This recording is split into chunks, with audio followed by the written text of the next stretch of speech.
Dans le cadre des cultes de ce week-end, puisque dans cette semaine, nous avons eu une fête, jeudi, c'était férié, et la fête était celle de l'Ascension, à savoir du Christ qui monte au ciel.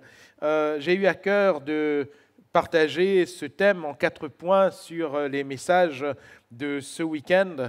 Et ces 4 points, nous les connaissons déjà, puisqu'elles sont un petit peu le moteur de notre doctrine. Premièrement, donc, Jésus sauve. Deuxièmement, Jésus guérit. Troisièmement, Jésus baptise du Saint-Esprit. Et quatrièmement, Jésus revient. Jésus revient. Et nous voyons que ces 4 points sont aussi rattachés à l'ascension. Au fait que Jésus donc soit monté au ciel devant tous ses témoins. Cette ascension nous est rapportée premièrement en conclusion des 4 évangiles, puisque les 4 évangiles, Matthieu, Marc, Luc, Jean, nous rapportent le ministère terrestre de Christ. Et cinquièmement, à l'introduction donc de l'évangile, non pas de l'évangile, mais du livre des Actes des Apôtres, toujours avec comme auteur des auteurs des évangiles, à savoir Luc. Introduction parce que c'est le début, quelque part, du ministère de l'Église. Et au départ, donc, c'est Jésus qui monte au ciel. Et puis cette ascension donc, revient à plusieurs reprises dans les écrits des auteurs des différents livres, ensuite des différentes lettres du Nouveau Testament, que ce soit Paul, que ce soit Pierre ou les autres. Nous voyons que cette ascension est à nouveau relatée.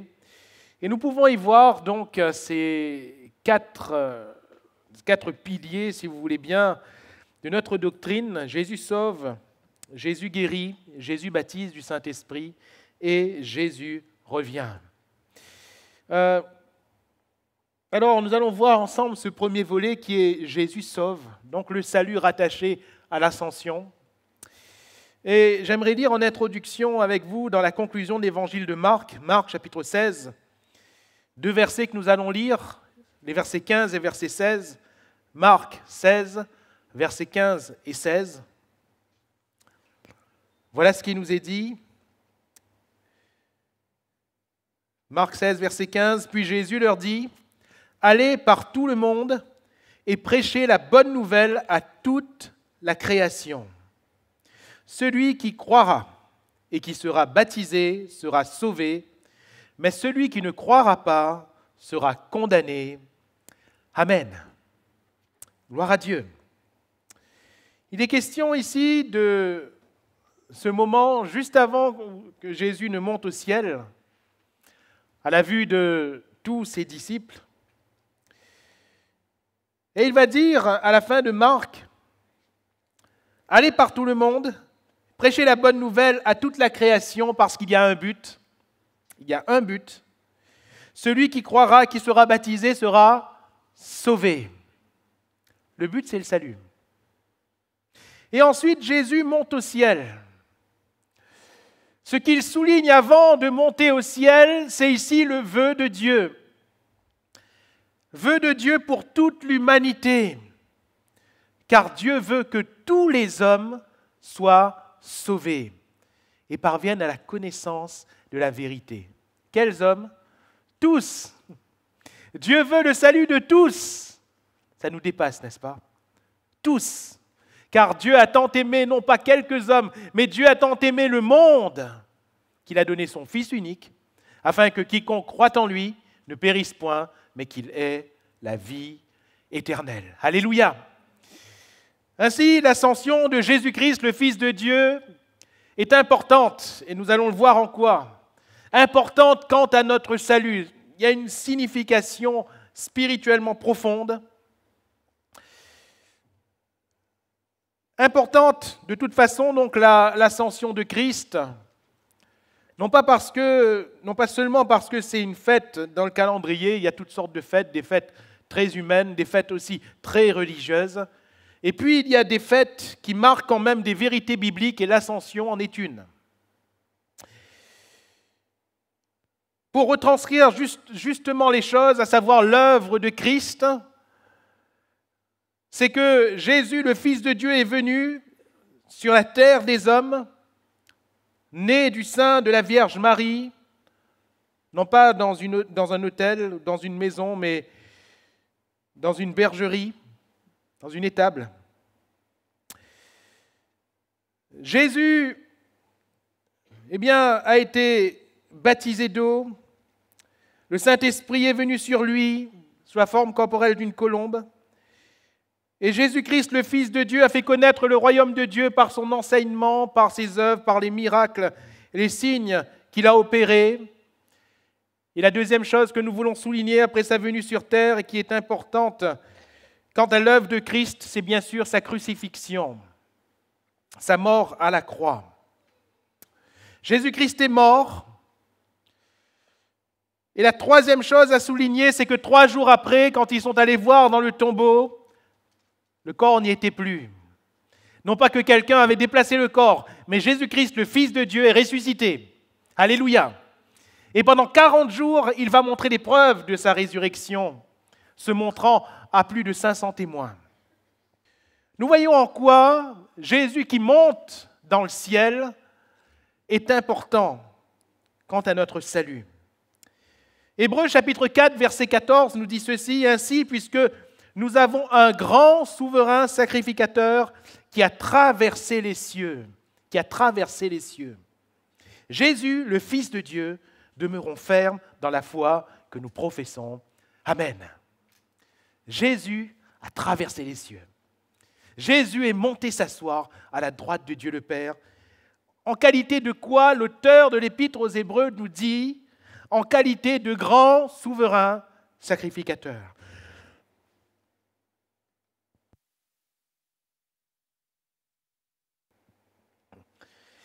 Alors, quel souverain sacrificateur?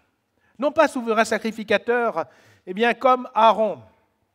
Comme nous avons pu le souligner dernièrement, souverain sacrificateur de l'ordre de Melchisédek. Ce personnage qui apparaît, qui est assez énigmatique, parce que nous n'avons pas beaucoup d'informations sur lui. Ce que nous savons sur lui, c'est qu'il n'a pas de généalogie, ni descendant, ni ascendant. Mais il est souverain sacrificateur éternellement, un sacerdoce perpétuel, non pas comme Aaron, dont le sacerdoce s'arrête à la mort et est ensuite transmis à ses enfants, donc de génération en génération. L'ordre de Melchisédek est en cela supérieur à celui d'Aaron, nous dira l'auteur de l'Épître aux Hébreux, et là je résume, en ce que c'est un sacerdoce perpétuel, éternel. Et Jésus est souverain sacrificateur selon l'ordre de Melchisédek. Ce grand souverain sacrificateur qui traverse les cieux et qui monte, en quoi cela est-il important de souligner? Que faisait le souverain sacrificateur sous l'Ancienne Alliance? Il entrait dans le lieu très saint pour le peuple, pour lui, parce qu'il est un homme, et pour le peuple. Dans quel but? Afin d'obtenir pour le peuple le pardon et le salut de Dieu. Alléluia. Afin d'obtenir pour le peuple la rédemption, le rachat par le sang que ce souverain sacrificateur présentait sur son propre corps. Non pas son propre sang, mais le sang d'un agneau, le sang d'un sacrifice parfait. Il y avait différents rites, l'agneau, il y avait d'autres animaux également, mais ce sang était selon la loi. Et était sur le corps de ce souverain sacrificateur. Il portait ce sang dans le sanctuaire, dans le lieu très saint, afin que lui-même et le peuple obtiennent miséricorde. Sans effusion de sang, il n'y a pas de pardon. Et sous l'Ancienne Alliance, le sang coulait, afin que le souverain sacrificateur se présente devant le Dieu très saint, pour lui-même et pour le peuple, avec ce même sang. Ainsi, le pardon de Dieu était sur le sacrificateur et sur le peuple. Hébreux chapitre 8, versets 1 et 2 nous dit ceci, le point capital de ce qui vient d'être dit, c'est que nous avons un tel souverain sacrificateur qui s'est assis à la droite du trône de la majesté divine dans les cieux, comme ministre du sanctuaire et du véritable tabernacle qui a été dressé par le Seigneur et non par un homme. Amen. On revoit encore cette image de Jésus qui traverse le ciel et qui s'assoit à la droite de la majesté divine. Ce qui est dit ici est important parce qu'il est ministre d'un sanctuaire. Il fait le service pour un sanctuaire qui est le véritable. Et rappelez-vous ce que Dieu disait à Moïse quand il devait construire le tabernacle et donc le sanctuaire terrestre. Il lui était dit, fais comme le modèle que tu vois sur la montagne. Donc c'était une imitation. Ainsi, ce n'était pas la réalité des choses. Ce n'était que l'ombre des choses à venir. Si vous voyez mon ombre, c'est que je ne suis pas loin, on est d'accord. Mais mon ombre, ce n'est pas moi, n'est-ce pas? Mon ombre, ce n'est pas moi. Oh, je suis un peu noir quand même, mais mon ombre, ce n'est pas moi. Hein? Moi, c'est moi. L'ombre n'est qu'un faible reflet, qu'une faible représentation de ce que je suis. Oui, vous allez retrouver mes contours. Peut-être que quelqu'un, en voyant mon ombre, même s'il ne me voit pas, il va me reconnaître. Peut-être pas. Mais mon ombre, ce n'est pas moi. Et ce tabernacle construit sous l'ancienne alliance n'était que l'ombre de la réalité qui était en Christ. Et quelle est cette réalité? Le véritable tabernacle n'était pas terrestre. Le véritable tabernacle est céleste. Car Dieu n'habite pas dans des temples faits de main d'homme. Dieu ne réside pas dans un lieu géographique terrestre. Notre Dieu est au ciel. Alléluia. Son sanctuaire est céleste. Il n'est pas fait de main d'homme. Il ne peut pas être représenté par des matériaux humains. Dieu est esprit. Et il faut que ceux qui l'adorent en esprit et en vérité. Que devons-nous donc comprendre concernant Jésus qui monte dans le ciel? Jésus, lorsqu'il monte dans le ciel, lorsqu'il traverse les cieux, lorsqu'il monte s'asseoir à la droite de la majesté divine, il entre dans un tabernacle, le véritable, là où Dieu est de toute éternité. Et Jésus, quand il entre dans ce tabernacle, il n'entre pas de n'importe quelle manière, puisqu'il entre avec son propre sang. Alléluia. Il n'entre pas comme un homme qui entre dans un temple, mais il entre en tant que fils de Dieu, l'agneau de Dieu offert. Non pas avec du sang de quelqu'un d'autre ou d'autres animaux, mais avec son propre sang. Hébreux 9, verset 11, « Mais Christ est venu comme souverain sacrificateur des biens à venir.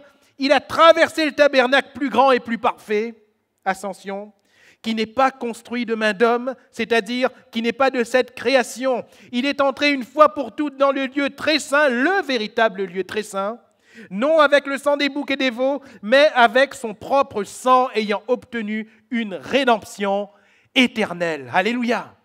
Un rachat éternel. Et je m'explique, parce que nous n'aurons pas le temps de faire toutes les lectures. Pourquoi rachat éternel? Parce que le rachat de l'ancienne alliance, par les sacrifices d'animaux, n'était que temporel, pour ne pas dire temporaire. Car, voyez-vous, quand le souverain sacrificateur entrait dans le lieu très saint avec le sang des animaux pour la rédemption de sa personne et du peuple, ce n'était que pour une année. Pour une année. Et il fallait renouveler la même chose l'année d'après, et l'année d'après, et l'année d'après, et l'année d'après. Mais Jésus, lui, il est mort une fois pour toutes. Alléluia. Et le rachat qu'il obtient, la rédemption qu'il obtient est éternelle. Alléluia. Ça veut dire que pour vous, pour moi, son sang qui a coulé est synonyme de rachat éternel. Amen. Éternel. Éternel. Car si le sang des taureaux et des boucs et la cendre d'une vache répandue sur ceux qui sont souillés sanctifie et procure la pureté de la chair, combien plus le sang de Christ qui par un esprit éternel s'est offert lui-même sans tache à Dieu, purifiera-t-il votre conscience des œuvres mortes afin que vous serviez le Dieu vivant? Et c'est pour cela qu'il est le médiateur d'une nouvelle alliance, afin que, la mort étant intervenue pour le rachat des transgressions commises sous la première alliance, ceux qui ont été appelés reçoivent l'héritage éternel qui leur a été promis. Amen. Voilà le salut. Voilà le salut. Voilà spirituellement le salut qui a été obtenu pour nous à la croix du Calvaire, par sa mort, par sa résurrection et par son ascension. Car Jésus est monté s'asseoir à la droite de la majesté divine pour achever l'œuvre de notre salut. Alléluia. Hébreux 9, 24, car Christ n'est pas entré dans un sanctuaire fait de main d'homme, et là on se répète, en imitation du véritable, mais il est entré dans le ciel même, ascension, afin de comparaître maintenant pour nous devant la face de Dieu. Sur tout ce que nous venons de lire ou de dire, j'aimerais faire une synthèse. En disant que, frères et sœurs, ce merveilleux salut, accompli par Jésus-Christ, le Fils de Dieu, à la croix du Calvaire, par sa mort, par sa résurrection et par son ascension. Eh bien, ce salut est en ce que Jésus est premièrement un tel souverain sacrificateur, c'est-à-dire un souverain sacrificateur selon l'ordre de Melchisédek, avec un sacerdoce perpétuel. Un sacerdoce qui ne peut pas être transmis et qui ne lui a pas non plus été transmis d'un autre avant lui. Il est fils de Dieu, il est incréé, il est éternel. Et ce souverain sacrificateur a traversé les cieux, comme le souverain sacrificateur terrestre, Aaron et ses fils, traversaient ces fameux rideaux, ce fameux voile. Quand Jésus meurt à la croix, un symbole fort, ce voile est déchiré. Mais spirituellement, qu'est-ce qui se passe? Jésus entre dans le ciel. Jésus entre dans la véritable présence de Dieu, dans le véritable lieu très saint. Mais non pas comme n'importe quoi, en tant que fils de Dieu, l'agneau de Dieu, qui porte sur lui non pas le sang d'une autre personne, non pas le sang d'un animal, mais son propre sang, afin d'achever pour nous le salut éternel. Ce salut éternel, il est que non seulement quand nous croyons en Jésus, nous sommes lavés, purifiés de nos péchés, nous sommes en Christ de nouvelles créatures, mais il est en ce que, et voilà l'importance de ce salut éternel, il est en ce que ce sang parle encore. Il parle encore aujourd'hui mieux que celui d'Abel. Quand il est dit que Christ dans le ciel intercède pour nous, cela signifie que ce sacrifice a toujours de la valeur, que dans ce tabernacle qui n'est pas fait de main d'homme mais qui est le véritable, le sang de Jésus plaide encore pour notre salut. Alléluia!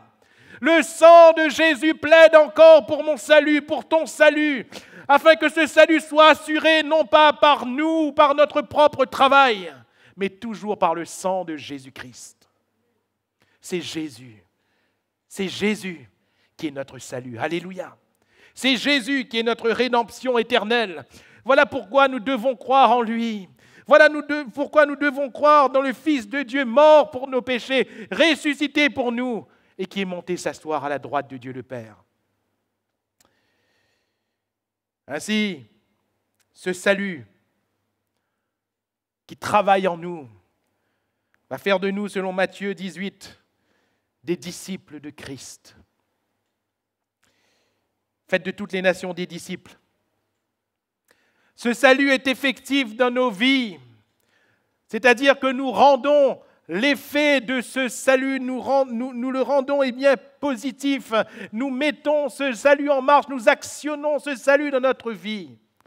À partir, et nous l'avons lu dans Marc 16, celui qui croira la foi, premièrement, fait de nous des disciples. Celui qui croira. Frères, sœurs, chers amis, nous devons croire encore ce matin. Alléluia. Nous devons croire encore ce matin. Il n'y a pas d'autre moyen. Deuxièmement, celui qui sera baptisé. Celui qui croira et qui sera baptisé, c'est-à-dire celui qui va s'engager. Celui qui va abandonner sa vie passée, celui qui va abandonner le monde, ses passions, ses convoitises, celui qui va abandonner pour s'engager à marcher en nouveauté de vie avec le Seigneur. Troisièmement, le disciple, celui qui croit donc, celui qui se fait baptiser, et celui qui observe l'enseignement du Christ. Enseignez-leur à observer tout ce que je vous ai prescrit. Voilà comment ce salut travaille en nous. Voilà, comment, frères et sœurs, au final, nous entrerons dans le ciel.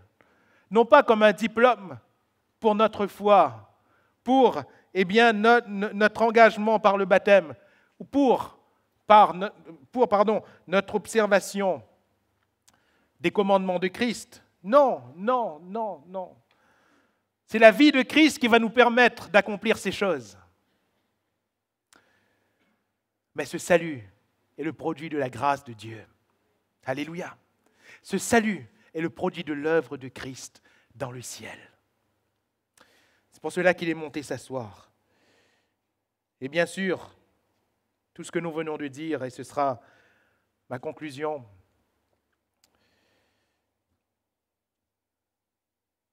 ce salut est synonyme pour nous au final de perfection. Nous sommes en train de marcher, vous et moi, vers cette perfection. Dans Éphésiens chapitre 4, il est toujours fait allusion à cette ascension que signifie qu'il est monté. Celui qui est monté est aussi descendu dans les régions inférieures de la terre et étant monté, il a amené des captifs. Alléluia! Nous étions captifs, mais Jésus nous a sauvés et il nous fera entrer dans le ciel. Il a amené des captifs et il a donné les uns comme apôtres, les autres comme prophètes, les autres comme évangélistes, d'autres comme pasteurs, d'autres comme docteurs. Pourquoi? Pour le perfectionnement des saints, en vue de l'œuvre du ministère, afin que nous parvenions à la stature parfaite de Christ. Cette perfection, frères, sœurs, elle est là, elle est devant nous, et nous marchons vers elle. Alors, allez par tout le monde, prêchez la bonne nouvelle à toute la création. Celui qui croira, qui sera baptisé, sera sauvé. Sauvé. Et Jésus est monté s'asseoir à la droite de Dieu le Père. Et c'est pour la même raison pour laquelle il est mort et il est descendu dans le séjour des morts. C'est la même raison pour laquelle il est ressuscité des morts, pour l'espérance.